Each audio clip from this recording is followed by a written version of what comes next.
Sir Rajamouli గారికి and వాళ్ళ Mrs రమా రాజమౌళి గారికి ఇద్దరికి కూడా ఆస్కార్ సెలెక్టర్స్ ది కమిటీ ఉంటుంది. అందులో సభ్యత్వం ఇచ్చారు అని చెప్పేసి వార్తలు రావడం చూస్తున్నాం. ఇందులో నిజం ఎంత ఉంది? అసలు ఈ సభ్యత్వం కొరకు ఎటువంటి క్రైటీరియా ఉంటుంది సార్? ఇప్పటి వరకు మరి దేశంలో ఎవరెవరు ఉన్నారు సార్ మన దేశంలో? ఆస్కార్ మామూలుగా దాదాపు 10,000 మంది వరకు సభ్యులు ఉంటారు ఆస్కార్లో. వివిధ దేశాల్లో వివిధ రంగాలు అంటే సినిమాకు సంబంధించి వివిధ విభాగాలకు సంబంధించి కొంతమందిని ఆస్కార్ కమిటీలో పెడతారు. ఈ 10,000 మంది అందరూ ఓట్లు వేయరు. వీళ్ళల్లో యాక్టివ్గా ఉన్నవాళ్ళు ఓట్లు వేస్తుంటారు. ఇలాగా ఆస్కారు సంబంధించి ఈ మెంబర్స్ అంతా కూడా ఓట్లు వేసి ఎన్నుకుంటారు. అందుకని ఆస్కార్కి ఎందుకు ఖర్చు ఎక్కువ అవుతుందంటే ఈ మెంబర్స్ అందరినీ ఇన్ఫ్లుయెన్స్ చేసే విధంగా ఒక పెద్ద ఎత్తున క్యాంపెయిన్లు చేయాల్సి ఉంటుంది.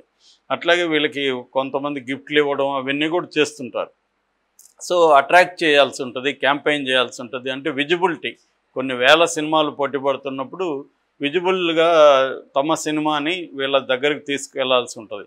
అందుకని రాజమౌళి కూడా RRRకి వెరీ ప్లాన్డ్గా పబ్లిసిటీని తీసుకెళ్ళగలిగాడు. సో దానివల్ల ఇప్పుడు ఆస్కార్లో ఉన్న అందరూ కూడా గుర్తించగలిగారు దీన్ని, RRR ఒకటి ఉందని. సో అది జరిగింది. ఇప్పుడు ఒక ప్రెస్టీజియస్ విషయం, తెలుగు సినిమా గర్వపడాల్సిన విషయం ఏంటంటే రాజమౌళికి, రమా రాజమౌళికి ఆస్కార్ అవార్డు కమిటీలో సభ్యత్వం వచ్చింది. ఈ ఇయర్కి సంబంధించి మొత్తంగా 57 దేశాల నుంచి 487 మందిని కొత్తగా ఈసారి ఆహ్వానించారు. అందులో వీళ్ళిద్దరు కూడా ఉన్నారు.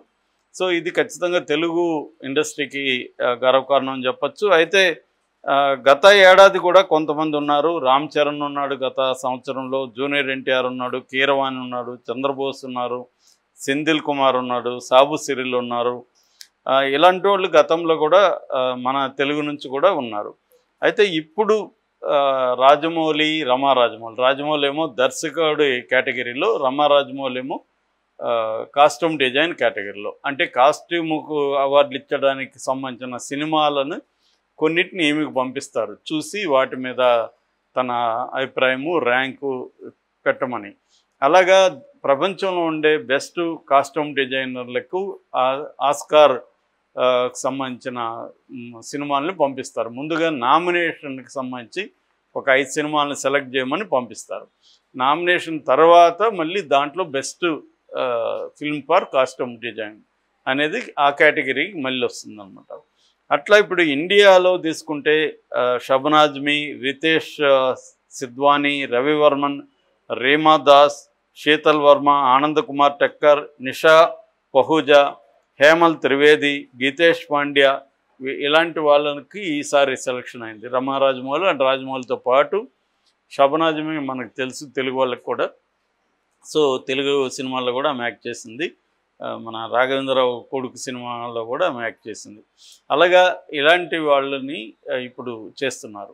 సో ఇది ఒక రకంగా ప్రెస్టీజియస్ అని చెప్పాలి. దీంట్లో గతంలో కూడా మనకి చాలా అవార్డులు వచ్చాయి తెలుసు మనకి. విలేజ్ రాక్ స్టార్స్ తీసిన రేమాదాస్ ఉన్నాడు దీంట్లో. ద క్రిటిక్ లీప్ ఇయర్ సినిమాలు తీసిన ఆనంద్ కుమార్ టక్కర్ ఉన్నాడు. ఈసారి మొత్తంగా 71 మంది ఆస్కార్ నామినీలు, మరో 19 మంది ఆస్కార్ విజేతలు ఉన్నారు. అంటే గతంలో ఆస్కార్ అవార్డులు వచ్చిన వాళ్ళు తర్వాత నామినేట్ అయిన వాళ్ళని కమిటీలోకి తీసుకుంటారు. అంటే వాళ్ళకి ఆల్రెడీ సినిమా మీద కమాండ్ ఉండాలి, క్వాలిటీ సినిమాకు సంబంధించిన ఇతర విభాగాల్లో క్వాలిటీ ఇచ్చి ఉండాలి. వాళ్ళు ఎవరినంటే వాళ్ళని వీళ్ళు తీసుకోరు. అంటే క్రైటీరియా ఏదో ఒకటి ఉండాలి కదా, ఆస్కార్ కమిటీకి ఒక క్రైటీరియా ఉండాలి. సో ప్రపంచవ్యాప్తంగా బెస్ట్ ఫిల్మ్స్ని వివిధ విభాగాల్లో సెలెక్ట్ చేయాలంటే ఆ సెలెక్ట్ చేసే కమిటీలో ఉన్న పీపుల్ కూడా వివిధ విభాగాల్లో బెస్ట్ క్వాలిటీ ఆల్రెడీ ఇచ్చి ఉండాలి. ఇప్పుడు మనకి ఉన్న ప్రాబ్లం అదే. మన దేశంలోకి వచ్చేసరికి పొలిటికలీ మోటివేటెడ్ వాళ్ళని అందరినీ కూడా పంపించేస్తూ ఉంటారు. వాళ్ళల్లో చాలామంది అసలు ఏమీ ఆ కళారంగానికి సంబంధించిన నాలెడ్జే ఉండదు వాళ్ళకి. అందుకని అవార్డులు కూడా మనకి చాలా ప్రాబ్లమేటిక్గా ఉంటాయి. అందుకని ఇక్కడ అవార్డు తెచ్చుకున్నాడు, అవార్డు ఎవరు తెచ్చుకోవాలి అనేది అంటుంటారు. అంటే ఇన్ఫ్లుయెన్స్ చేసుకోవాలి. ఆ మధ్య కూడా నాతో ఒక award committee member, senior music director Tamil తను మాట్లాడుతూ, వాళ్ళు ఎక్కడ ఏ హోటల్లో ఉన్నామో తెలియకుండా దాక్కొని ఉన్నారంట. అడ్రస్లు తెలియకుండా ఫోన్ నెంబర్లు పెట్టుకొని, ఎందుకంటే పెద్ద పెద్ద ఎత్తున ఇన్ఫ్లుయెన్స్లు చేస్తున్నారంట వాళ్ళని, ఏది జాతీయ అవార్డులు కోసం. అట్లా ఉంటుంది ప్రెజరు అని ఆయన కొంతమంది పేర్లు కూడా చెప్పారు హిందీలో, ఎవరెవరు ఆయన్ని ప్రెజర్ చేయడానికి ట్రై చేశారని. సో ఆ స్థాయిలో ఇక్కడ ప్రెజర్ చేసి లాబింగ్ చేసి అవార్డులు తెచ్చుకుంటుంటారు.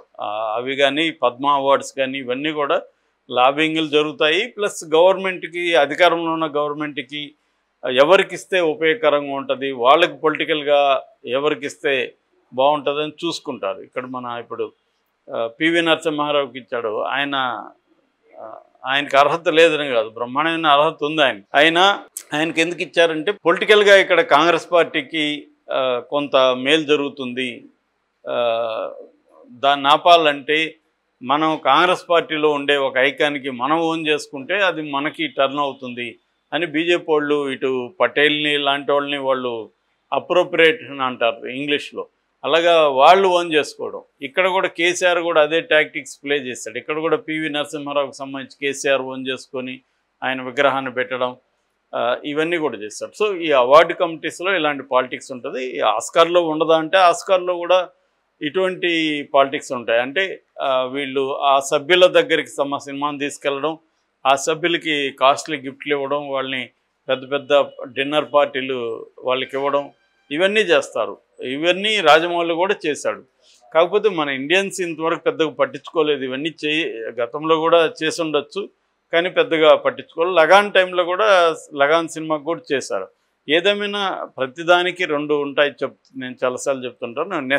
Necessary condition, sufficient condition. Necessary condition ఏమంటే ఖచ్చితంగా చేయాల్సింది ఇది. సబ్సెంట్ కండిషన్ అంటే అది డిఫైన్ చేయలేం దాన్ని. సో ఇదైతే అందరూ కూడా చేస్తారు. 10 మంది చేస్తారనుకో, 10 మందికి అవార్డులు ఇవ్వలేరు కదా వీళ్ళు. 10 మంది చేయాలి. ఈ 10 మందిలో కూడా వాళ్ళకి వేరే అంశాలు కూడా పనిచేస్తాయి. ఈ 10లో బెస్ట్ ఏదని సెలెక్ట్ చేసుకునేటప్పుడు.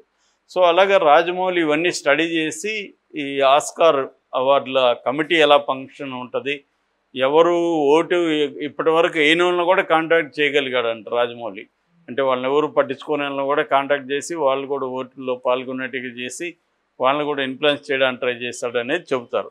దానికోసం ఒక దాదాపు 70-80 కోట్లు ఖర్చు పెట్టారనే పుకార్లు కూడా వచ్చాయి. అది కరెక్ట్ అమౌంట్ తెలియదు, కానీ మొత్తానికైతే బల్క్ అమౌంటే దానికోసం ఖర్చు పెట్టారు రాజమౌళి వాళ్ళు. దానివల్ల వాళ్ళకి ఏమైంది, మార్కెట్ అనేది విస్తరించింది.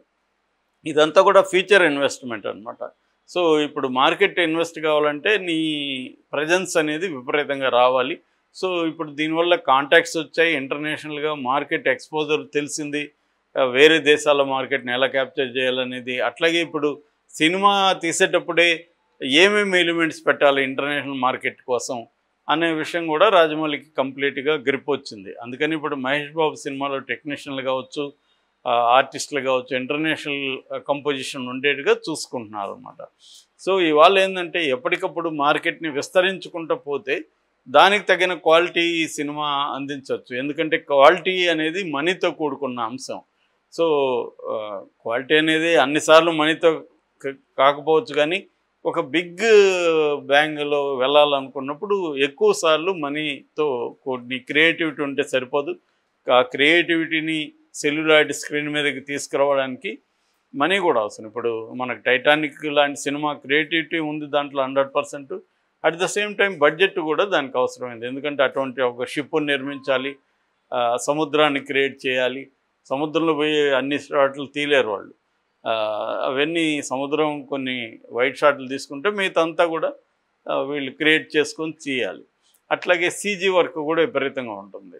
సో ఇవన్నిటికీ ఖర్చు పెట్టాలి. అట్లాగే ఇప్పుడు ఇవాళ ఆర్టిస్టులు, హీరోల రెమ్యునరేషన్స్ కూడా విపరీతంగా పెరిగిపోయినాయి. కాబట్టి ఈ కాంటెక్స్లో రాజమౌళికి ఇద్దరికీ ఆస్కార్ కమిటీలో ఇది రావడం అనేది మరొక మెట్టుగా మనం చెప్పుకోవచ్చు తెలుగు సినిమాకి.